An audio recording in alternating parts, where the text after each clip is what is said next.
صافی کف پا در بزرگسالان با کفی درمان میشه یا خیر؟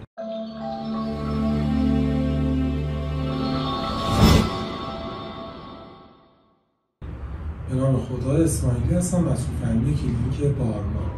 صافی کف پا در بزرگسالان به دو دلیل اتفاق میفته. یکیش صافی کف پاییه که در کودکی بوده و درست درمان نشده.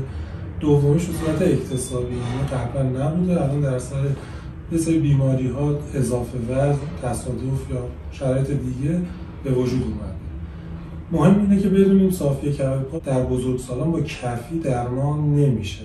پس چرا از کفی استفاده میکنیم؟ به خاطر اینکه کفی خیلی تاثیر مهمی در کنترل عوارض صافی کف پا در بزرگسالان، مثل خستگی، درد در ناحیه مچ پا، کف پا، اینا رو برطرف میکنه. اما صافی کف پا تنها موردی نیستش که کفی رو در بزرگسالان ما تجویز میکنه.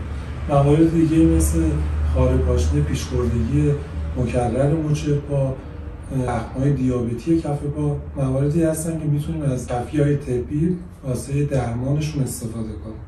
برای این مشاوره بیشتر و معاینه حضوری با ما در تماس باشید. ممنون.